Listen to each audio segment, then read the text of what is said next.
মালিক ছিলেন, আর মালিকের একজন কেয়ারটেকার ছিলেন, মানে দারোয়ান। কি ছিল? দারোয়ান। দারোয়ানের মালিকের আগে দারোয়ান 7 দিন আগে হজ করতে চলে গেছে। মালিক গেছে 7 দিন পরে, আর দারোয়ান গেছে 7 দিন আগে। দারোয়ান হজ করতে 7 দিন আগে চলে গেছে। ছিল হলো টান, আর আল্লাহর কাছে চাহিদা। সুবহানাল্লাহ বলেন। উস্তাদ ভাবে বলেছিলেন ঘটনাটা, যে মালিক হজ করতে যাবেন, পাসপোর্ট ভিসা সবকিছু রেডি করে এহরামের কাপড় কিনে নিয়ে বাসায় আসছে। আসার পরে সবার কাছ থেকে বিদায় আদায় নিচ্ছে 1 মাস আগে থেকে, যে আমি তো এবার হজ করতে যাচ্ছি, তো কেয়ারটেকার তোমার উপরে সব দায়িত্ব থাকবে, এই বাসার সব দায়িত্ব তুমি, 5 তলা বাসা, সব দায়িত্ব তুমি পালন করবে, আমি যাচ্ছি হজের জন্য। কেয়ারটেকার ও দারোয়ানটা বলতেছে যে মালিক আপনি হজে যাবেন, তো আমার একটা চাহিদা আছে আপনার কাছে। আমি তো গরিব মানুষ, আমি তো জীবনে কোনোদিন হজ করতে যাইতে পারবো না, তবে আমার একটা চাহিদা আছে। চাহিদাটা হলো আপনার এহরামের কাপড়টা আমি নিজে সাবান দিয়া পরিষ্কার করে দিব। আপনি যে এহরামের কাপড়টা আনছেন না, এই এহরামের কাপড়টা আমি নিজে ধুয়ে একটু পরিষ্কার করে দিব। ওই এহরামের কাপড়টা গায়ে দিয়া আপনি হজ করতে যাইবেন, আমাকে এই সুযোগটা আপনাকে দিতে হবে। তো মালিক ভালো ছিল, মালিক বললো এটাতে অসুবিধা কি, ধরো তুমি যা এহরামের কাপড়টা ধুয়ে শুকাইতে দাও, আমি যাবার দিনে পরে যাব। ওই এহরামের কাপড় ধুইতে ধুইতে আল্লাহর কাছে বহু কথা বলছে সে। আল্লাহ, এহরামের কাপড় আমার মালিক পরতেছে, এহরামের কাপড় তো আমাকেও তুমি ইচ্ছা করলে পরাইতে পারো, এই এহরামের কাপড়টা তুমি ইচ্ছা করলে আমারও পরাইতে পারো। যে ধনীরে গরিব বানাইতে পারে, গরিবরে ধনী বানাইতে পারে, অবশ্যই যদি মালিকরেও হজ করতে নিয়ে যায়, দারোয়ানকেও তাকে হজ করানোর ক্ষমতা তিনি রাখেন। ঠিক না বেঠিক? তোমার কাছে ক্ষমতা আছে ইয়া রব। চোখের পানি দিয়ে কি এই এহরামের কাপড় ধুবে? চোখের পানি দিয়ে ধুয়ে ফেলছে একদম এহরামের কাপড়। লম্বা ঘটনা। ওস্তাদ এভাবে বলছিলেন যে কয়েকদিনের ভিতরেই একজন ইঞ্জিনিয়ার, উনি হজ করার জন্য রওনা দিবেন, ওনারও সবকিছু রেডি, কিন্তু উনি হজ করার জন্য রওনা দিবেন, কিন্তু হজ করতে গিয়ে ওনার 1 সপ্তাহ আগে একটা অ্যাক্সিডেন্ট হয়। অ্যাক্সিডেন্ট হওয়ার পর উনি চিন্তা করলেন এই বছরে হজ করতে যাবেন না, কিন্তু পারিবারিক চাপ, ওনাকে যেতেই হবে। উনিও বললেন ঠিক আছে, হজ করতে যাব না যাব পরের কথা, হসপিটাল থেকে আগে দেখা করে আসি। ডাক্তাররা বোর্ড বসিয়েছেন, না এই বছর আপনি হজ করতে গেলে ওখানেই মারা পড়বেন। ইঞ্জিনিয়ার সাহেব ছিলেন আল্লাহওয়ালা, ইঞ্জিনিয়ার সাহেব একটা সুযোগ পাইছে, কিরে মরার জন্য তো মক্কা মদিনার ভূমির চাইতে ভালো জায়গা একটাও নাই, তা আমার যদি মৃত্যুই হয় ওখানে গিয়ে, তাহলে আমি এই বছরেই যাব, কারণ আমার মৃত্যুটা মক্কা মদিনাই হোক। ওনাকে আর ডাক্তাররা থামাতে পারলেন না, আমি যাবই যাব। ডাক্তার শেষ পর্যন্ত বললেন আপনি যখন যাবেন, পায়ে অ্যাক্সিডেন্ট হয়েছেন, তাহলে আপনাকে হুইল চেয়ার দেওয়া হবে, আর আপনার সাথে সফর সঙ্গী হিসাবে আরেকজন হুইল চেয়ার ঠেলার জন্য আরেকজন লোক লাগবে। এখন এই হুইল চেয়ার ঠেলার জন্য লোক পাবে কই? 1 সপ্তাহ 15 দিন আগে কোথায় পাবে? এখন খবর দেওয়া হলো যে আপনার পাশের বাসার একটা দারোয়ান আছে, এ বড় হিষ্টপিষ্ট শক্তিশালী, ওকে বললে বলতে পারে। এখন উনি গোপনে এসে বলতেছে যে একটা সুযোগ আছে, তুমি কি একজন আর হুইল চেয়ার ঠেলার জন্য কি মক্কা মদিনা যাইতে পারবা?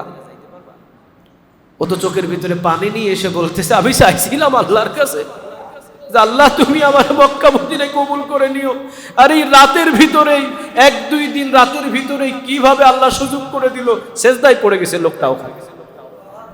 ওরে উঠায়া বলতেছে তুমি কত টাকা নিবা?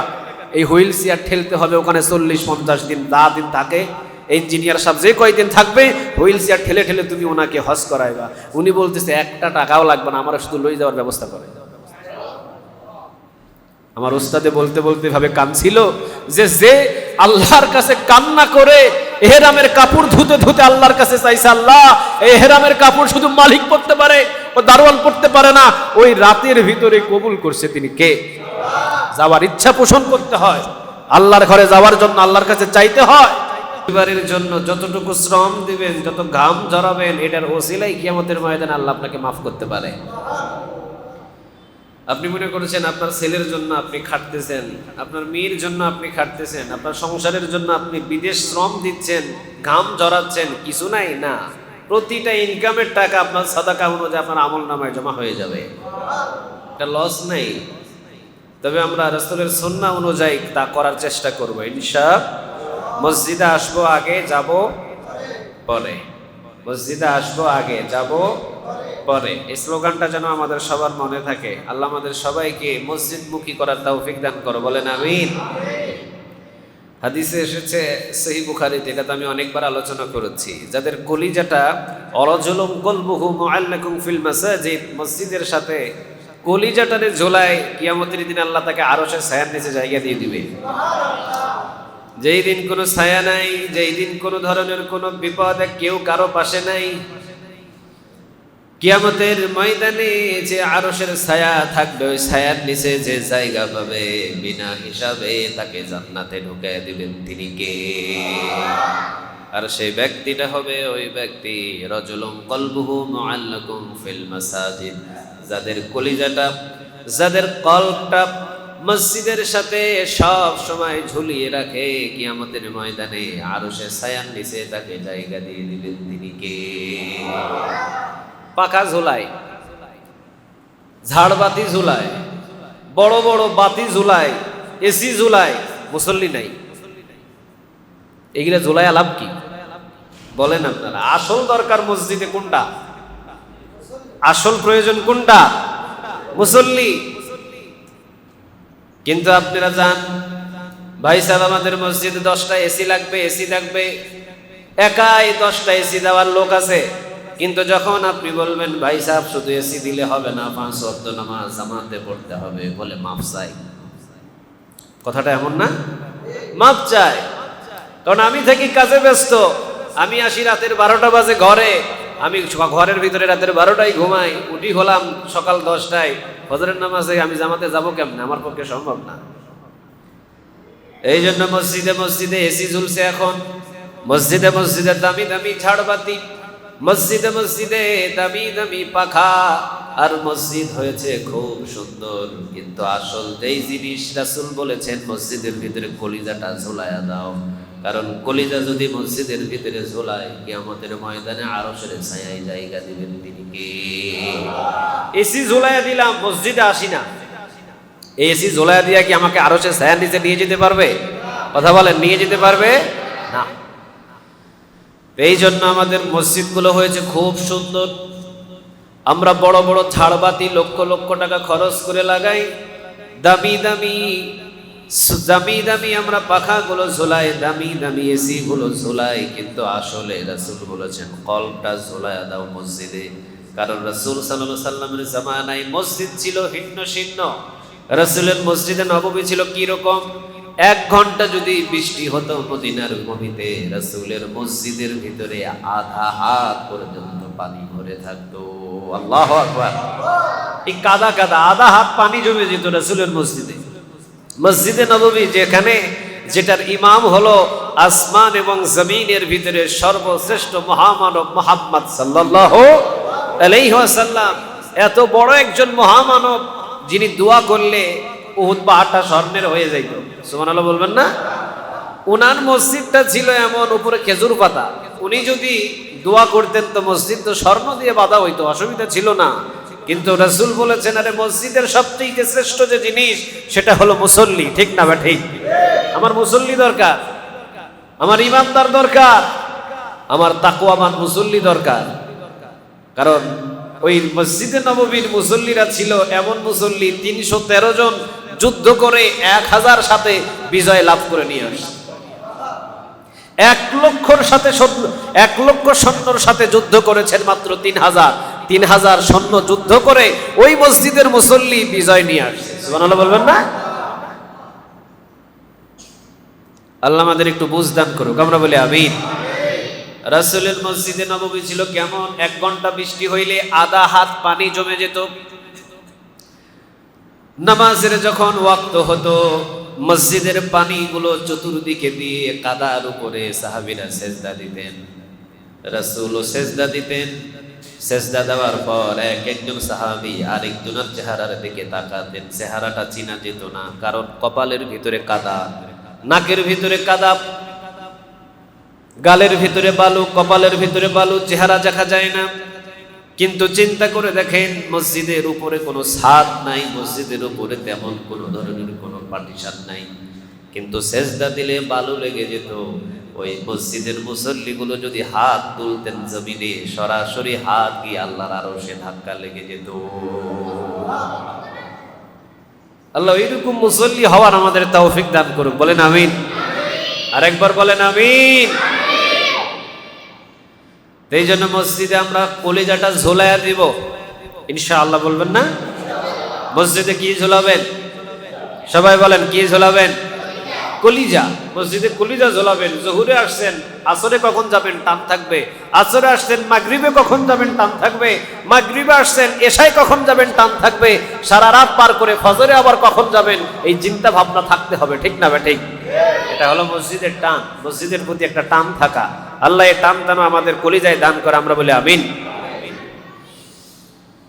জিলকদ মাস চলছে। এটা কি মাস চলছে? জিলকদ। জিলকদ মাসেই তো হাজী সাহেবেরা রওনা দিয়ে দেয়। জিলহজ মাসে 1 তারিখ থেকে শুরু হয়ে যায় হজের সকল দায়িত্ব কাজগুলো, হাকাম আর কামগুলো।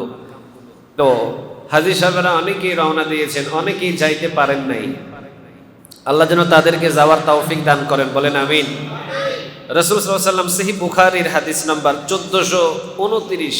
চলেন হাদিস থেকে আমরা হজ সম্পর্কে কয়েকটা মিনিট আলোচনা শুনি।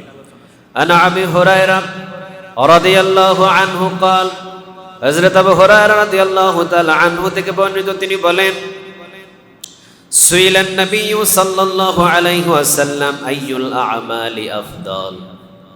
আবু হুরায়রা রাদিয়াল্লাহু তাআলা আনহু থেকে বর্ণিত হাদিসটি, নবী করিম সাল্লাল্লাহু আলাইহি ওয়াসাল্লামকে জিজ্ঞাসা করা হলো, নবী সর্বপ্রথম যে আমল আল্লাহ রাব্বুল আলামিন পছন্দ করেন, সর্বপ্রথম যে আমলটাকে আল্লাহ গুরুত্ব দেন, সর্বপ্রথম যেই আমলটাকে আল্লাহ রাব্বুল আলামিন পছন্দ করেন, সর্বপ্রথম যে আমলের দিকে আল্লাহ রাব্বুল আলামিন তাকান, সর্বপ্রথম যে আমলটা আল্লাহ রাব্বুল আলামিন হাতে উঠায় নেন, ও নবী আপনি বলে দেন ওই আমলটার নাম কি? রাসূল সাল্লাল্লাহু আলাইহি ওয়াসাল্লামকে যখন জিজ্ঞাসা করা হলেন, রাসূল সাল্লাল্লাহু আলাইহি ওয়াসাল্লাম সোজা বলে দিলেন, ক্বালা ঈমানু বিল্লাহি ওয়া রাসূলিহি। সুবহানাল্লাহ। ক্বালা ঈমানু বিল্লাহি ওয়া রাসূলিহি। সর্বপ্রথম যে আমল করলেই আল্লাহ রাব্বুল আলামিন খুশি হয়ে যায়, সেইটা হলো আল্লাহ এবং রাসূলের প্রতি ঈমান আনয়ন করা। সুবহানাল্লাহ। জীবন দিয়ে দিব, কিন্তু আল্লাহকে আমি বিশ্বাস করি, আল্লাহ থেকে জীবন দিয়ে দিব, তারপরেও আল্লাহ থেকে আমাকে কেউ কোনোদিন দূরে কখনো সরাতে পারবে? জীবন দিয়ে দিব, এরপর আমার রাসূলের একটা সুন্নাহ আমার কাছ থেকে কেউ কেড়ে নিতে পারবে?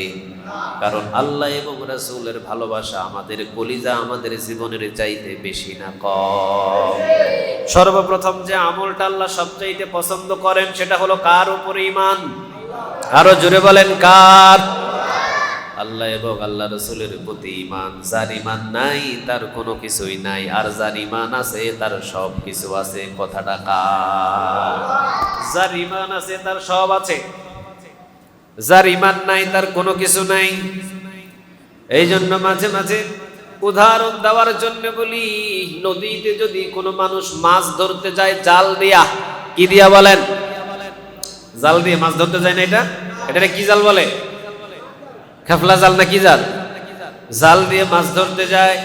জাল নদীতে মানলেন, কোন রকম নদীতে মানলেন, যখন জালের ভিতরে পেঁচ পুষ লাইগা কোন রকম শোল টাকি পুঁটি একটা না একটা আসতে পারে, ঠিক না বা ঠিক? জালের ভিতর থেকে মাছটা নিয়ে যখন খলায় অথবা ডোলার ভিতরে রাখবেন, কি বলেন এটার নাম?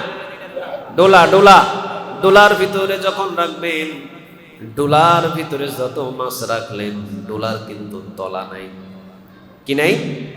ডোলার যদি তলা না থাকে একটা মাছ বাড়িতে আসবে না। জাল যদি ছিঁড়াও হয়, নদীতে যদি জাল মারেন, নদীতে প্যাঁচ পোঁচ লেগে জালের সাথে মাছ আসবে, কিন্তু যেখানে মাছ রাখবে ওইটার যদি তলা না থাকে, একটা মাছও বাড়িতে ফিরে আসবে। ঠিক একই রকম ঈমানটা হলো ডোলার মতো। ইমানটা হলো ডলার মতো, যার ইমান নাই তার আমল ঠিক নাই, যার ইমান নাই তার কোনো কিছুই নাই, ঠিক না বা ঠিক? ইমান যদি ঠিক থাকে, যা ছোটা ফাটা আমল করেন কিয়ামতের ময়দানে সেইটাই হাজির করে দিবেন তিনি কে? আর যদি ইমানই না থাকে কিছু পাওয়া যাবে? কথা বলেন, কিছু পাওয়া যাবে? তাহলে ইমানের প্রথম নম্বর শর্ত হলো কার উপরে ইমান আনা? আরো জোরে বলেন, কার? কিরকম ইমান আনতে হবে? মানে আমার আল্লাহ কয়জন?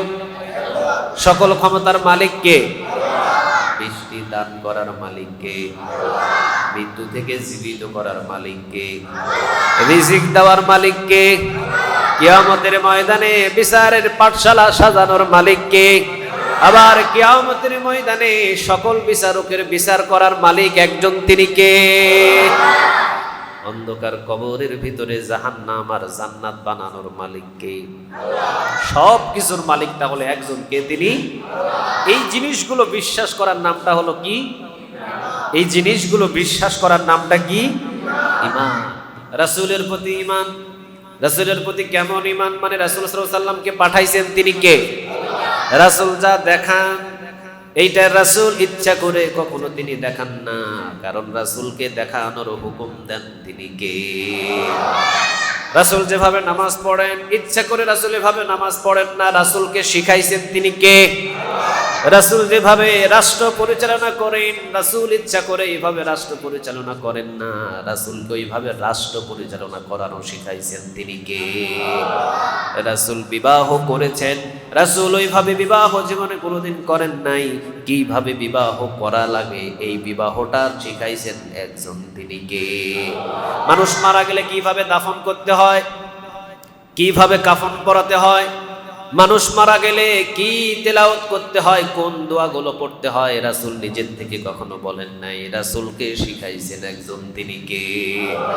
তাহলে রাসূলের যতগুলো সুন্নাহ আমরা মানি, এই সুন্নাহগুলোর প্রকৃত মালিক একজন, কে? তিনি। তাহলে বুঝতে হবে রাসূল কখনো ইচ্ছা করে রাসূল হন নাই, রাসূলরে রাসূল বানাইছেন তিনি কে? রাসূল জীবনে কোনোদিন ইচ্ছা করে রাসূল হয় নাই, ঘুষ দিয়ে রাসূল হয় নাই, ভোটাভুটি করে রাসূল হয় নাই। সারা পৃথিবীর সকল মানুষ যদি আমরা একত্রিত হয়ে একজন মানুষকে নবী বানাবো, আমাদের পক্ষে কি সম্ভব? আরো জোরে বলেন, সম্ভব। নবী কখনো ইলেকশনে হয় না, নবী হয় সিলেকশনে, ঠিক না বা ঠিক? আর এই সিলেকশন করেন তিনি কে? আরো জোরে বলেন, তিনি কে? নবী সিলেকশনে হয়, নবী কখনো ইলেকশনে হয় না। যেমন এমপি সাহেব ইলেকশন করে হয়, মেম্বার সাহেব ইলেকশন করে হয়, ভোটাভুটি করে হয়, চেয়ারম্যান সাহেব ভোটাভুটি করে হয়, মন্ত্রী সাহেব ভোটাভুটি করে হয়, বাজারের একজন সভাপতি হবেন ভোটাভুটি করে হয়, অমুক এলাকার মেয়র সাহেব হবেন ভোটাভুটি করে হয়, পোস্টার ছাপাতে হয়, সিল মারতে হয়। কিন্তু নবী বানানোর জন্য কি কোনো সিল মারা লাগে? ভোটাভুটি করা লাগে? আন্দোলন করা লাগে? মিছিল করা লাগে? মিটিং করা লাগে? পোস্টার ছাপানো লাগে? না, নবী বানায় একজন, তিনি কে? তাহলে আমাদের নবীকে নবীয়ত দিবেন কে? তিনি। এইটার উপরে বিশ্বাস করা যে রাসূল যা বলেন রাসূল নিজের থেকে নয়, রাসূল যা বলেন, রাসূলকে যা শিখানো হয়েছে সব শিখানো, সব বলানো একজনা করছে, কে? তিনি। এটা হলো রাসূলের প্রতি বিশ্বাস। এই দুইটা যার ভিতরে নাই তার কিছুই নাই, আর এই দুইটা যার ভিতরে আছে সে সবচাইতে আল্লাহর পছন্দ আমল সে করে যাচ্ছে। সুবহানাল্লাহ বলেন। তাহলে আল্লাহর সবচাইতে পছন্দের আমলের নাম হলো আল্লাহ এবং আল্লাহ রাসূলের প্রতি কি আনা? ঈমান আনা, বিশ্বাস করা। সর্বপ্রথম যে আমলটা আল্লাহ পছন্দ করেন সেটা হলো আল্লাহ এবং আল্লাহ রাসূলের প্রতি কি আনা? ঈমান আনা। যার ঈমান আছে সে যতই গুনাহ করুক আল্লাহ তাকে মাফ করে দিবে। যার ঈমান আছে সে যতই গুনাহ করুক আল্লাহ তাকে মাফ করে দিবে। যার ঈমান আছে যে যত বড় বড় ধরনের গুনাহের সাথে লিপ্ত হয়ে যাক, কোনদিন যদি আল্লাহকে বলে আল্লাহ গুনাহ করেছি মাফ করে দাও, আর করব না, মাফ করে দিবেন তিনি কে? ভালোবাসে তো, কারণ কোন জিনিস আছে তার? ঈমান আছে। কোন জিনিস আছে? ঈমান। যার ঈমান আছে তারে ভালোবাসেন তিনি কে? কারণ সর্বপ্রথম আল্লাহর পছন্দের আমল তার ভিতরে আছে। এইবার আসেন, সাহাবীরা এবার বললেন কিলা সুম্মা মাযা, ও নবী এরপরে কোন আমল আল্লাহ রাব্বুল আলামিন পছন্দ করেন? দেখেন পৃথিবীতে কোটি কোটি মানুষ আছেন, কোটি কোটি মানুষ আছেন। ওই মানুষদের ভিতরে সর্বপ্রথম যে আমলটা আল্লাহ পছন্দ করেন সেই আমলটার নামটা হলো ঈমান। সুবহানাল্লাহ বলেন। যারা মূর্তি পূজা করে ওদের ঈমান নাই, ঠিক না ঠিক? কোটি কোটি মানুষ আছে যারা খ্রিস্টান, তাদের ঈমান নাই। কারণ আল্লাহ রাব্বুল আলামিনের প্রতি যদিও তারা বিশ্বাস করে যে আল্লাহ আছেন, কিন্তু তারা আরেকটা বিশ্বাস করে আল্লাহর ছেলেও আছে। নাউজুবিল্লাহ বলবেন না? অথচ আল্লাহ স্পষ্টভাবে বলে দিচ্ছেন, কুল হুয়াল্লাহু আহাদ আল্লাহুস সামাদ লাম ইয়ালিদ ওয়া লাম ইউলাদ ওয়া লাম ইয়াকুল লাহু কুফুয়ান আহাদ। আল্লাহ কাউকে জন্ম দেন নাই, আল্লাহ কেউ জন্ম দেন নাই, তার ছেলে নাই, তার মেয়ে নাই, তিনি কয়জন? জুড়ে বলেন কয়জন? লক্ষ লক্ষ কোটি কোটি মানুষ, কোটি কোটি টাকার মালিক, অথচ খ্রিস্টান হয়ে বসে আছে যার ঈমানই নাই। কি নাই? ঈমান নাই। আর আমি রিকশা চালক, আমার ঈমান আছে, আল্লাহর শ্রেষ্ঠ ইবাদত, শ্রেষ্ঠ আমল আমি করে যাচ্ছি, আল্লাহর পছন্দের আমি গোলাম। সুবহানাল্লাহ বলেন। তাহলে বাড়ির মালিক হলাম, গাড়ির মালিক হলাম, টাকার মালিক হলাম, পয়সার মালিক হলাম, যদি ঈমান না থাকে তার কোনো কিছুই নাই, ঠিক না ব্যাটিক? তাহলে সর্বপ্রথমে আল্লাহর পছন্দের আমলের নাম কি? আল্লাহর পছন্দের আমলের নাম কি? ঈমান। এই ঈমানটাকে নষ্ট করার জন্য হাজার পায়তারা হতে পারে, কিন্তু ঈমান কখনো বিক্রি করা যাবে। আসিয়া আলাইহিস সালাম ফেরাউনের স্ত্রী ছিলেন। কি ছিলেন? কথা বলেন না কেন? কি ছিলেন? স্ত্রী ছিলেন, ফেরাউনের স্ত্রী আসিয়া। হঠাৎ করে জানতে পারলেন ফেরাউনের স্ত্রী আসিয়া ফেরাউনরে মানে না। ফেরাউনের স্ত্রী ফেরাউনরে রব হিসাবে মানে না। ফেরাউন রব হিসাবে তিনি বললেন, সবাই আমারে সেজদা কর, সবাই আমারে আল্লাহ বলে মান। কিন্তু আসিয়া আলাইহিস সালাম তিনি বললেন, না, তুই যে কত বড় জালিম আমার চাইতে পৃথিবীর আর কেউ জানে না। সুবহানাল্লাহ বলেন। আসিয়া আলাইহিস সালাম তাকে মানলেন না, তিনি মানলেন মূসা আলাইহিস সালামের রব। লা ইলাহা লা ইলাহা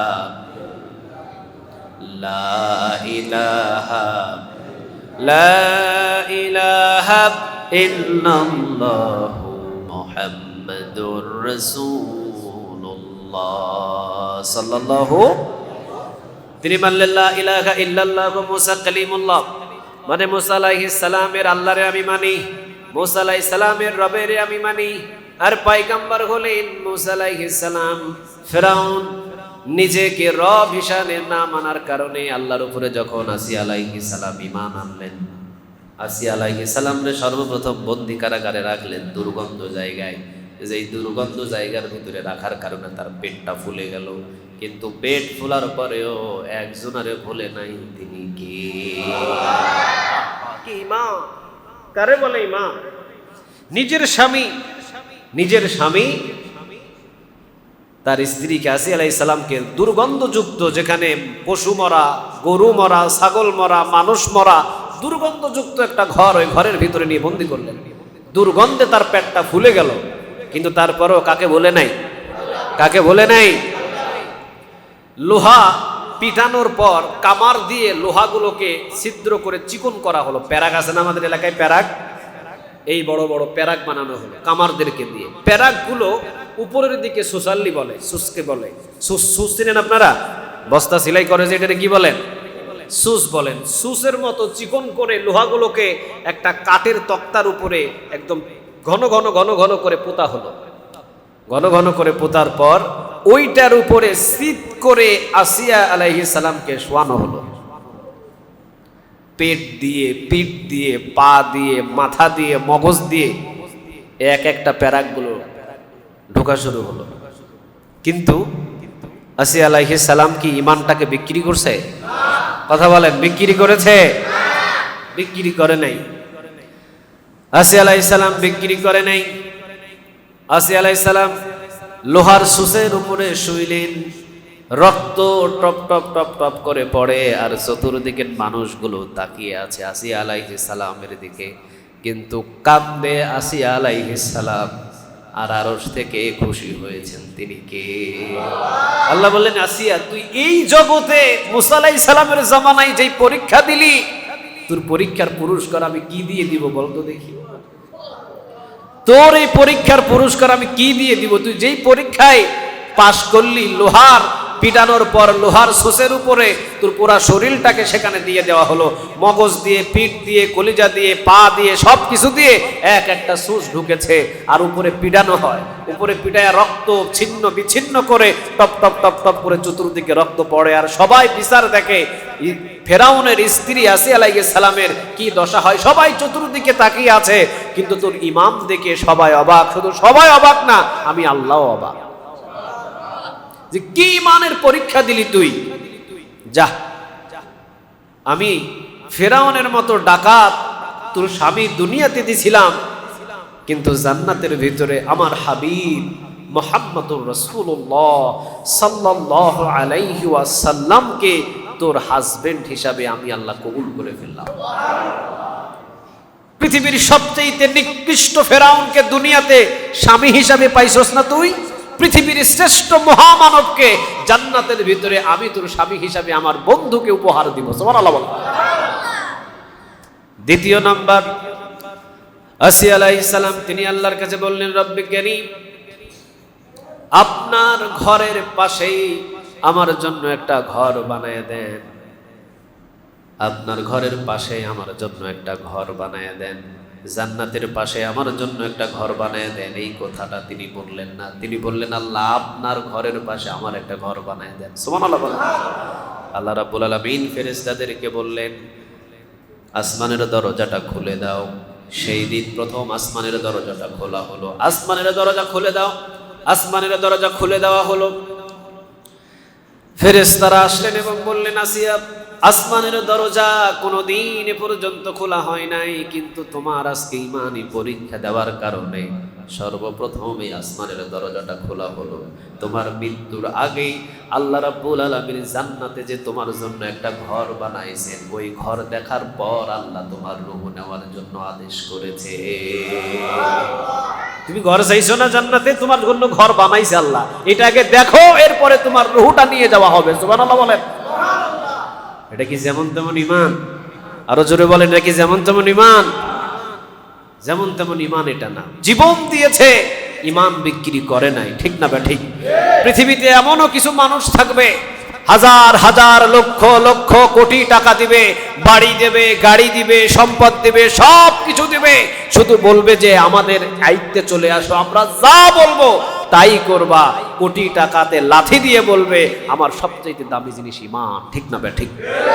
বাতিলের কাছে কখনো ইমানদার মাথা নত করবে? আরো জোরে বলেন, করবে? জীবন দিবে, কিন্তু বাতিলের কাছে মাথা নত করবে? কথা বলেন, করবে? করবে। এই জন্য ইমানটা হলো সবচেয়ে দামি জিনিস। সবচেয়ে দামি জিনিস হলো ইমান। আজকে আমরা কোন জায়গায় গেলে ইমান তাজা হয়, কোন জায়গায় গেলে ইমান নষ্ট হয়, এই জায়গাও চিনি না। কয়েকজন কইছে ঠিক। কোন জায়গায় গেলে ইমান তাজা হয় আর কোন জায়গায় গেলে ইমান নষ্ট হয়ে যায়, এই জায়গাগুলো আমরা চিনি না, ঠিক না বে ঠিক? আল্লাহ এই জায়গাগুলো চিনার তৌফিক দান করো, আমরা বলি আমিন। তাহলে সর্বপ্রথম হলো ক্বালা ঈমানু বিল্লাহি ওয়া রাসূলিহি, সর্বপ্রথম হলো আল্লাহর পছন্দের আমলের নাম কি? মুখস্থ করেন, সর্বপ্রথম আল্লাহর পছন্দের আমলের নাম কি? তাহলে আমাদের সর্বপ্রথম কোন জিনিস থাকতে হবে? আর একটু জোরে বলেন, কোন জিনিস? কিলা সুম্মা মাযা নবী, এরপরে কোন আমলটা আল্লাহ রাব্বুল আলামিন পছন্দ করেন? এবার রাসূল সাল্লাল্লাহু আলাইহি ওয়াসাল্লাম বললেন, ক্বালা জিহাদুন ফি সাবিলিল্লাহ। দ্বিতীয় আমল যেটা আল্লাহ সবচাইতে বেশি পছন্দ করেন সেটা হলো আল্লাহর জন্য জিহাদ। সুবহানাল্লাহ। ক্বালা জিহাদুন ফি সাবিলিল্লাহ, জিহাদটা কারো জন্য হবে না, জিহাদ হবে একজনের জন্য। আওয়াজ দিয়ে বলেন, তিনি কে? এই জীবনটা কার? আবার জীবনটা কাকে দিব? আল্লাহর দ্বীন কায়েমের জন্য যদি জীবনটা উৎসর্গ করে দিতে পারি, আমার চাইতে দামি মানুষ আর পৃথিবীতে একটাও নাই, ঠিক না বে ঠিক? ক্বালা জিহাদুন ফি সাবিলিল্লাহ। এরপরে কোনটি? নবী গো রাসূল সাল্লাল্লাহু আলাইহি ওয়াসাল্লাম ক্বালা জিহাদুন ফি সাবিলিল্লাহ, আল্লাহর রাস্তায় জিহাদ করা। আল্লাহর রাস্তায় জিহাদ করে যারা, সেই আমলটাকে দ্বিতীয় মতো কবুল করে নেন তিনি কে? মানে আল্লাহর রাস্তায় যারা জিহাদ করে ওই আমলটা আল্লাহ কবুল করে। সুবহানাল্লাহ বলেন। তাহলে সর্বপ্রথম হলো ঈমান। সর্বপ্রথম কি? ঈমান। ঈমানের পরে কি? জিহাদ। ঈমানের পরে কি? জিহাদ। জিহাদের যদি ডাক আসে আর আপনি যদি মসজিদে বসে বসে তাসবিহ গনেন, তাহলে আপনার উপরে রাগান্বিত হতে পারেন তিনি কে?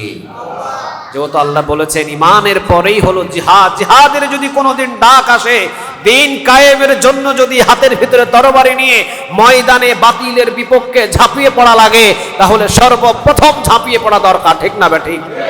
কারণ আল্লাহর দ্বিতীয় পছন্দের আমলের নাম কি? সবাই বলেন, দ্বিতীয় আমলের আল্লাহর পছন্দের নাম কি? হযরত জুলাইবিব রাদিয়াল্লাহু তাআলা আনহু, হযরত জুলাইবিব রাদিয়াল্লাহু তাআলা আনহু একেবারে কালো একটা সাহাবী। একদম বাড়ি নাই, গাড়ি নাই, টাকা নাই, পয়সা নাই, কিছু নাই, পরনের কাপড়টা ঠিক মতো নাই। মসজিদে নববীর গেটের সামনে বসে থেকে বড় হয়েছে। ছোটবেলা থেকেই, প্রায় মধ্যবয়সী থেকে বড় হয়েছেন তিনি মসজিদে নববীর দরজায় বসে বসে। কোন সাহাবী তাকে চিনে না। চিন্তা করে দেখেন, রাসূল সাল্লাল্লাহু আলাইহি ওয়াসাল্লাম একদিন সালাম দিয়ে দিলেন, সালাম গ্রহণ করো ইয়া জুলাইবিব। জুলাইবিব নড়সড় হয়ে রাসূল সাল্লাল্লাহু আলাইহি ওয়াসাল্লামের সালাম নিলেন আর নিজে লজ্জিত হলেন। রাসূল সাল্লাল্লাহু আলাইহি ওয়াসাল্লাম সমস্ত সাহাবীদেরকে বললেন, তখন রাসূল গভর্নর, মক্কা মদিনার প্রেসিডেন্ট ছিলেন রাসূল তখন। রাসূল সকল সাহাবীদেরকে বললেন, এই তোমরা কি এরে চিনো? সকল সাহাবী বললেন, নবী না, এরে আমরা কেউ চিনি না। কে উনি? আর এই মানুষটারে চিনার প্রয়োজনই বাকি? মাথার ভিতরে উস্কো খুস্কো চুল, চেহারার ভিতরে দামি কোনো পোশাক নাই, চেহারাটা ক্ষুধার্ত একটা চেহারা, না জান কোন দিন পর্যন্ত খাবার খাই নাই। গরিব একজন মানুষ, চেহারাটাও কালো কুচকুচে চেহারা। নামটা হলো জুলাইবিব। নবী আজকে তার নামটা আমরা আপনার মুখে জানলাম।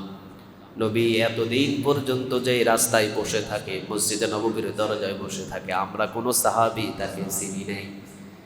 আপনি আজকে চিনালেন, এই জন্য চিনলাম না, আমরা কেউ চিনি না। রাসূল সাল্লাল্লাহু আলাইহি ওয়াসাল্লাম বললেন, এটা হলো জুলাইবিব। জুলাইবিব আমার জন্য, আর আমি মুহাম্মদ হলাম জুলাইবিবের জন্য। জুলাইবিব আমার জন্য, আর আমি মুহাম্মদ জুলাইবিবের জন্য। জুলাইবিব বিপদে পড়লে আমি মুহাম্মদ ছুটে যাব, আমি বিপদে পড়লে জুলাইবিব আমার জন্য ছুটে আসবে। আমি মুহাম্মদ জুলাইবিবের জন্য, জুলাইবিব মুহাম্মাদের জন্য। সুবহানাল্লাহ বলেন। কত বড় একটা কথা বললেন, চিন্তা করে দেখেন। সর্বপ্রথম আমি মুহাম্মদ বিপদে পড়লে জুলাইবিব আসবে আমার জন্য, আর জুলাইবিব বিপদে পড়লে সর্বপ্রথম আমি মুহাম্মদ যাব তার জন্য। এটা হলো সেই জুলাইবিব। তোমরা কেউ চিনো না? জুলাইবিবকে বললেন, জুলাইবিব বয়স হলো তো বেশি, বিবাহ করবা না? জুলাইবিব রাদিয়াল্লাহু তাআলা আনহু তিনি বললেন, নবী, যার ঘর নাই, যার বাড়ি নাই, যার টাকা নাই, যার পয়সা নাই, যার কোনো কিছুই নাই, ওই মানুষটার আবার বিবাহের কথা? নবী গো, আপনি আমাকে হাসালেন।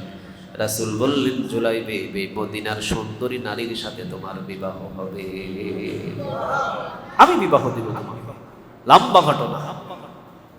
রাসূল বিবাহ দিয়ে দিলেন নিজে। রাসূল নিজে গিয়ে জুলাইবিব রাদিয়াল্লাহু তাআলা আনহুর বিবাহ দিলেন। বিবাহ দেওয়ার পরে সাহাবীরা আনন্দ উল্লাস করে জুলাইবিব রাদিয়াল্লাহু তাআলা আনহুকে বাসর ঘরে ঢুকাইয়া দিলেন। একজন যুবকের জন্য সবচাইতে আনন্দের রাতটা হলো বাসরের রাত, ঠিক না বেঠিক? চাইতে আনন্দের রাত, একজন যুবতী নারীর সবচাইতে আনন্দের রাতটা হলো বাসরের রাত। একজন যুবক 30 বছর 25 বছর পর যখন বিবাহ করে, 25 বছরের আশা আকাঙ্ক্ষা সব কিছু ওই একটা রাতের অপেক্ষায় থাকে, ঠিক না বেঠিক? অনেক আনন্দের রাত হলো বাসরের রাত। জুলাইবিব রাদিয়াল্লাহু তাআলা আনহু বাসর রাতের ভিতরে প্রবেশ করলেন। স্বামী এবং স্ত্রী দুইজনের ভিতরে কথা চলছে, স্বামী এবং স্ত্রী দুইজনের মহব্বতের গল্প চলছে। স্বামী এবং স্ত্রী একজন আরেকজনকে জড়িয়ে ধরে একজন আরেকজন আর চোখের গল্পগুলো বলছেন, জীবনের গল্পগুলো বলছেন। তবে বিবাহটা হয়েছিল খুব করুণভাবে। যিনি জুলাইবিবকে বিবাহ করেছিলেন তিনিও হলেন একজন মুত্তাকী। সুবহানাল্লাহ। প্রস্তাব পাঠিয়েছিলেন, কিন্তু প্রস্তাবে বাবা রাজি হন নাই। কিন্তু মহিলাটা ভিতর থেকে বললেন, ইয়া রাসূলুল্লাহ সাল্লাল্লাহু আলাইহি ওয়াসাল্লাম, ভিতর থেকে মহিলাটা বললেন, বাবা, রাসূল প্রস্তাব পাঠিয়েছেন, আর আমার বাবা আপনি, আমার মা আপনি, আপনারা দুইজন মিলে এখনো পরামর্শ করছেন যে বিবাহ দিব কি দিব না। এটার জন্য আপনাদেরকে কিয়ামতের ময়দানে দাঁড়াতে হবে। আপনারা এখনো চিনেন নাই যে আমার প্রস্তাব পাঠাইছেন তিনি বলেন স্বয়ং রাসূল। সুবহানাল্লাহ। রাসূল প্রস্তাব পাঠিয়েছে, এটা নিয়ে তো চিন্তা করার কোনো সময় নেই। আপনি আমার বাবা, আপনি আমার মা, আপনারা দুইজন পরামর্শ করছেন বিবাহ দিবেন কি দিবেন না। এটার জন্য কিয়ামতের ময়দানে আপনাদের দাঁড়াতে হবে। রাসূল প্রস্তাব পাঠিয়েছেন, দেখার কোনো সুযোগ নাই, চোখ বন্ধ করে বিবাহ দিতে হবে। ঠিক না বেঠিক? মুত্তাকী ছিলেন একজন মহিলা। দুইজনের বাসরাতে গল্প হচ্ছে, মহব্বত হচ্ছে। ইন দ্য মিন টাইম একটা আওয়াজ আসলো, জিহাদ ফি সাবিলিল্লাহ। আল্লাহর সৈনিকরা আল্লাহর পথে জিহাদের জন্য হাতের ভিতরে তরবারি নিয়ে লাফিয়ে পড়ো। রাসূল রওনা দিয়েছেন জিহাদের ময়দানে। রাসূলের সাথে কে কে যাবে জিহাদের ময়দানে? ঝাঁপিয়ে পড়ো। সুবহানাল্লাহ বলে। ইন দ্য মিন টাইম, যদিও পরনের ভিতরে কতটুকু কাপড় ছিল না ছিল, জামা কাপড়গুলো পরিধান করে প্রস্তুতি নিচ্ছেন। স্ত্রী বলছেন, আপনি যান কই? স্বামী বলছে, আমার কানে একটা আওয়াজ এসেছে, জিহাদ ফি সাবিলিল্লাহ। আমি জিহাদের ময়দানে রওনা দিচ্ছি। আমার কাছে এই বাসরের রাতের চাইতে হাজার হাজার কোটি কোটি গুণ দামি জিহাদ। সুবহানাল্লাহ। কারণ আল্লাহর দ্বিতীয় আমল যেটা পছন্দ করেন সেটার নাম কি? জিহাদ। হাতের ভিতরে তরবারি নিলেন, হাতের ভিতরে ঢাল নিলেন, যুদ্ধের ময়দানে ঝাঁপিয়ে পড়লেন।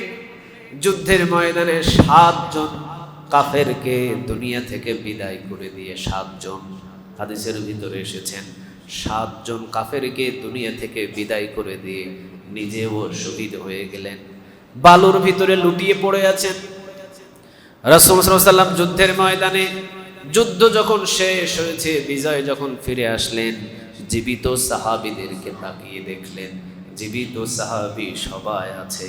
জীবিত সাহাবীদের ভিতরে তাকিয়ে দেখেন যে জুলাইবিব নাই। রাসূল চিন্তা করলেন, মনে হয় জুলাইবিব শহীদ হয়েছে। সকল সাহাবীদের শহীদদেরকে দেখাচ্ছেন, ইয়া রাসূলুল্লাহ অমুক সাহাবী শহীদ হয়েছেন, ও নবী অমুক সাহাবী শহীদ হয়েছেন, অমুক সাহাবী শহীদ হয়েছেন। রাসূল সাল্লাল্লাহু আলাইহি ওয়াসাল্লাম সকল সাহাবীদেরকে দেখছেন, কিন্তু দেখার ভিতরে একজন মানুষকে রাসূল নিজে খুঁজতেছেন। নিজে খুঁজেন। সাহাবীরা বললেন, নবী আপনি কাকে খুঁজতেছেন? রাসূল বললেন, আমি যাকে খুঁজতেছি সে হলো আমার, আর আমি হলাম তার। খুঁজতে খুঁজতে রাসূল জুলাইবিবকে পেয়ে গেলেন। জুলাইবিবকে পাওয়ার সাথে সাথে রাসূল হাঁটুটাকে গেড়ে দিয়ে জুলাইবিবকে, একটা মা যেইভাবে সন্তানকে বুকের ভিতরে তুলে নেয়, ওইভাবে রাসূল জুলাইবিবকে বুকের ভিতরে নিয়ে কবরিস যেখানে খনন করা হয়েছে, কবর খনন করা পর্যন্ত রাসূল নিজের বুকের ভিতরে জুলাইবিবকে রেখে দিয়েছে। মাটিতে রাখে নাই, মাটিতেও রাখে নাই জুলাইবিবকে, মাটিতেও রাখে নাই, নিজের বুকের সাথে জড়িয়ে ধরে। সাহাবীরা বর্ণনা করেন, নিজে চোখে দেখলাম রাসূল বুকের সাথে জড়িয়ে ধরে রেখে দিয়েছেন, মাটিতেও রাখে নাই। এত দামি ছিলেন জুলাইবিব, কারণ বিবিকে রেখে চলে এসেছেন বাসর ঘর, তাকে জিহাদ পর্যন্ত ফিরাতে পারে। কি ছিল তার প্রতি জিহাদের ভালোবাসা। জিহাদের ময়দানে চলে এসেছেন, বাসর ঘর তাকে আটকাতে পারে নাই, নারীর ভালোবাসা তাকে আটকাতে পারে নাই, যৌবনের চাহিদা তাকে আটকাতে পারে নাই। আমি রাসূল তাকে নিচেও শায়িত করবো, আমি রাসূল তাকে নিচে রাখবো না, আমার কুলেই থাকবে। কবর খনন করা হলো। একটা কথা এখানে রাসূল বলেছেন, দেখেন কি কথা। রাসূল বললেন, সকল সাহাবীদেরকে শুইয়ে দাও কবরের ভিতরে, আর আমি জুলাইবিবকে আমার কুল থেকে আমি স্বয়ং জান্নাতের ভিতরে শুয়াইয়া দিলাম। আল্লাহু আকবার। রাসূল বললেন, আমার কুল থেকে আমি এখন জুলাইবিবকে কবরে শায়িত করছি না। এটা কবর না, আমি মুহাম্মদ বলছি, এটা কবর না। আমার কুল থেকে আমি মুহাম্মদ জুলাইবিবকে সরাসরি জান্নাতের বিছানায় শুইয়ে দিলাম। জিহাদ কেমনে করতে হয় একজন সাহাবী শিখিয়ে দিয়ে গেছেন, ঠিক না বেঠিক? ওটার নাম হলো জিহাদ। ওটার নাম কি বলেন? জিহাদ। এরপরে রাসূল সাল্লাল্লাহু আলাইহি ওয়াসাল্লামকে জিজ্ঞাসা করা হলো, কিলা সুম্মা মাযা ইয়া রাসূলুল্লাহ সাল্লাল্লাহু আলাইহি ওয়াসাল্লাম, এরপরে কোন আমলটি আল্লাহর কাছে সবচাইতে পছন্দের? রাসূল বললেন, ক্বালা হাজ্জুন মাবরুর। রাসূল সাল্লাল্লাহু আলাইহি ওয়াসাল্লাম বললেন, সেটা হলো হজ্জে মাবরুর, অর্থাৎ আল্লাহর নিকট গ্রহণীয় হজ। এটা হলো 3 নম্বরে আল্লাহর কাছে পছন্দনীয় আমল। সুবহানাল্লাহ বলেন। সেই হজের মাস এই তো চলে আসছে একদম সামনে। এখন চলছে জিলকদ, জিলকদের পরে জিলহজ। আল্লাহ যেন আমাদের সবাইকে এই তৃতীয় আল্লাহর পছন্দের আমল এই জিলহজের মাসের এই হজ যেন আদায় করার তৌফিক দান করে। আমরা বলি আমিন। সবাই বলেন আমিন। আল্লাহ রাব্বুল আলামিনের কাছে যদি চান তো অবশ্যই আল্লাহ কবুল করবে, করবে না বলেন? তাহাজ্জুদ নামাজ পড়ে কোনোদিন চোখের পানি ফেলে দিয়ে কাঁদছেন কোনোদিন যে আল্লাহ তোমার ঘরে আমারে লইয়া যাও? বলেন নাই তো। বললে তো অটোমেটিক নিয়ে যেতেন। ঢাকার ভিতরে আজ থেকে 18 বছর আগের একটা ঘটনা বলছি। ঢাকা শহরের ভিতরে আমার ওস্তাদের মুখে আমি শুনেছি, ওস্তাদ গল্প করেছেন এইভাবে। ওস্তাদ জুমা যেখানে পড়াতেন, জুমা মসজিদের মুসল্লির এক ঘটনা, 18 বছর আগের ঘটনা, তেজগাঁওয়ের ঘটনা। মালিক ছিলেন, আর মালিকের একজন কেয়ারটেকার ছিলেন, মানে দারোয়ান। কি ছিল? দারোয়ান। দারোয়ানের মালিকের আগে দারোয়ান 7 দিন আগে হজ করতে চলে গেছে। মালিক গেছে 7 দিন পরে, আর দারোয়ান গেছে 7 দিন আগে। দারোয়ান হজ করতে 7 দিন আগে চলে গেছে। ছিল হলো টান আর আল্লাহর কাছে চাহিদা। সুবহানাল্লাহ বলেন। উস্তাদ এভাবে বলেছিলেন ঘটনাটা, যে মালিক হজ করতে যাবেন, পাসপোর্ট ভিসা সবকিছু রেডি করে এহরামের কাপড় কিনে নিয়ে বাসায় আসছে। আসার পরে সবার কাছ থেকে বিদায় আদায় নিচ্ছে 1 মাস আগে থেকে, যে আমি তো এবার হজ করতে যাচ্ছি। তো কেয়ারটেকার, তোমার উপরে সব দায়িত্ব থাকবে, এই বাসার সব দায়িত্ব তুমি, 5 তলা বাসা, সব দায়িত্ব তুমি পালন করবে, আমি যাচ্ছি হজের জন্য। কেয়ারটেকার ও দারোয়ানটা বলতেছে যে মালিক আপনি হজে যাবেন, তো আমার একটা চাহিদা আছে আপনার কাছে। আমি তো গরিব মানুষ, আমি তো জীবনে কোনোদিন হজ করতে যাইতে পারবো না, তবে আমার একটা চাহিদা আছে। চাহিদাটা হলো আপনার এহরামের কাপড়টা আমি নিজে সাবান দিয়ে পরিষ্কার করে দিব। আপনি যে এহরামের কাপড়টা আনছেন না, এই এহরামের কাপড়টা আমি নিজে ধুয়ে একটু পরিষ্কার করে দিব। ওই এহরামের কাপড়টা গায়ে দিয়া আপনি হজ করতে যাইবেন, আমাকে এই সুযোগটা আপনাকে দিতে হবে।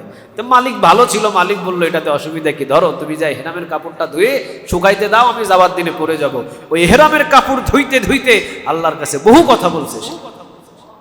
আল্লাহ, এহরামের কাপড় আমার মালিক পরতেছে, এহরামের কাপড় তো আমাকেও তুমি ইচ্ছা করলে পরাইতে পারো।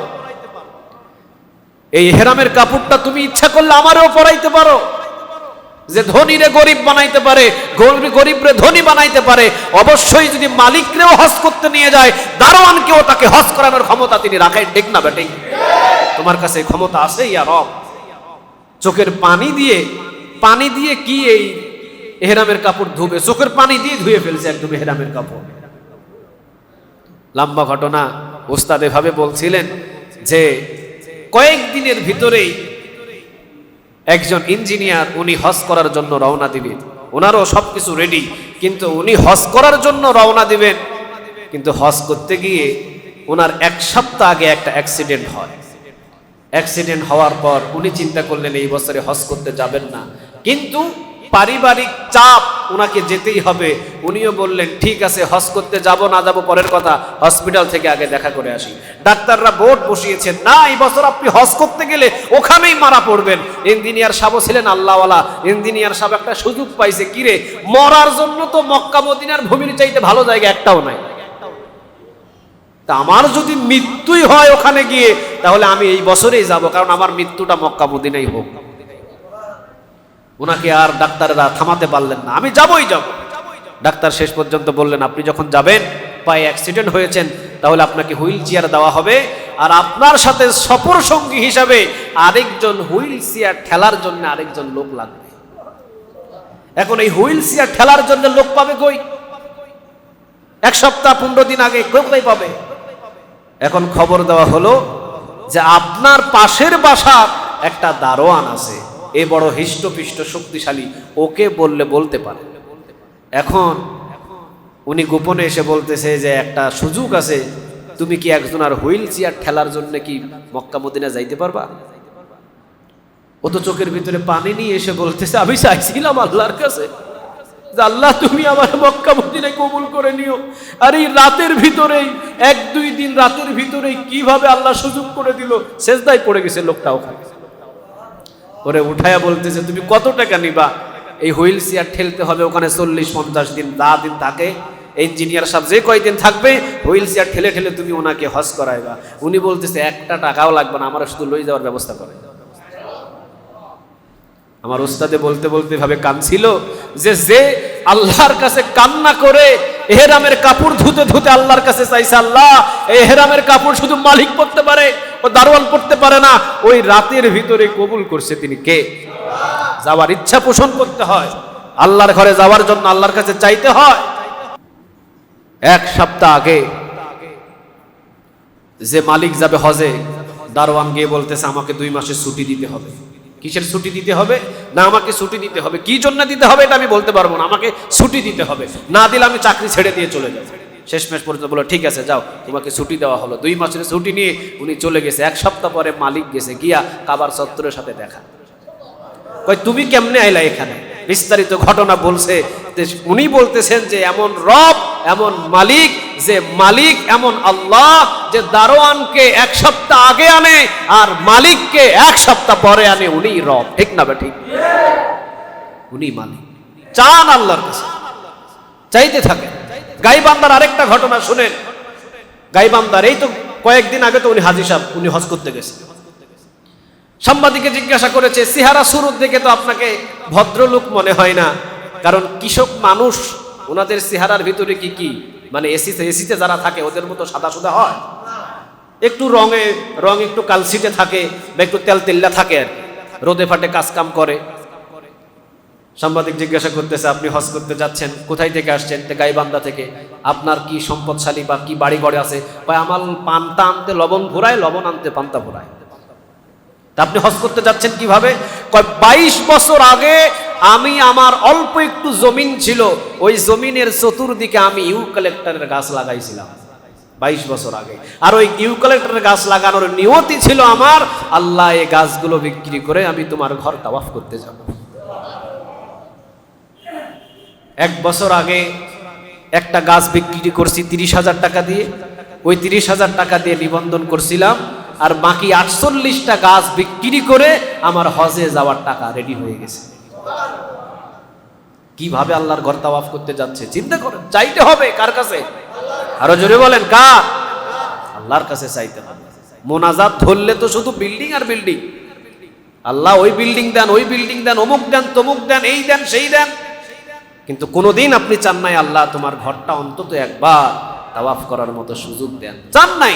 কোটি টাকার সম্পদ পড়ে আছে আপনার, আপনি চান নাই, এই জন্য আল্লাহ কবুল করে নাই। চান, চাইলে কবুল করবেন তিনি কে? এই যে আলিফ মাহমুদ, কুমিল্লার একটা ছেলে, অনেকেই মিডিয়ার ভিতরে আলিফ মাহমুদের বিরুদ্ধে বলছে, এই পায়ে হেঁটে হজ করলে হজ কবুল হবে না, এই হবে না, সেই হবে না, অমুক তমুক। আমি এগুলোর পক্ষে নয়। আলিফ মাহমুদ কুমিল্লার ছেলে, 8 মাস 3 দিন হাঁটছে, হাঁটার পর মক্কাতে গিয়ে পৌঁছে গেছে পায়ে হেঁটে গেছে। আলিফ মাহমুদকে কয়েকদিন আগে আমাদের একজন ভাই মুস্তাফিজ রহমানী ভাই ফোন দিয়েছিল। মুস্তাফিজ রহমানী ভাই ফোন দিয়ে তাকে জিজ্ঞাসা করেছিল যে তুমি প্রতিদিন কত কিলোমিটার হাঁটতে, প্রতি মাসে কত কিলোমিটার হাঁটতে? তার একটা ক্যালকুলেশন করে দেখা গেল যে এই 8 মাস 3 দিনে সে প্রতি মাসে 1000 কিলোমিটার হাঁটছে। প্রতি মাসে 1000 কিলোমিটার হাঁটছে। কার ভালোবাসায়? কার ভালোবাসায়?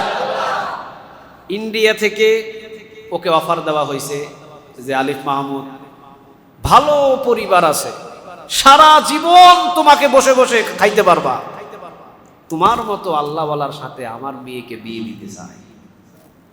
পাকিস্তান থেকে বিবাহের অফার পেয়েছে, যেই রাষ্ট্রে গিয়েছে ওই রাষ্ট্র থেকে তাকে জামাই বানানোর জন্য শত শত মানুষ অফার দিছে। সম্মান বাড়ছে না কমছে?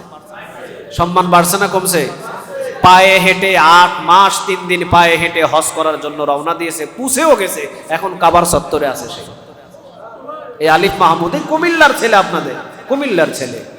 তাহলে যদি আপনি চান তো চাওয়াটা কবুল করতে পারেন, তিনি কে? আল্লাহ সবার আমাদের চাওয়াগুলোকে কবুল করে, বলেন আমিন। তাহলে আল্লাহর কাছে সবচাইতে প্রথম 3টা নেক আমল পছন্দের 1 নাম্বার নাম কি? মুখস্থ করেন। 1 নাম্বার নাম কি? 2 নাম্বারটার নাম কি? জিহাদ। 3 নাম্বারটার নাম কি? হজ মাবরুর, মানে এই হজ করা। আল্লাহ আমাদের সবাইকে কবুল করুক, বলেন আমিন।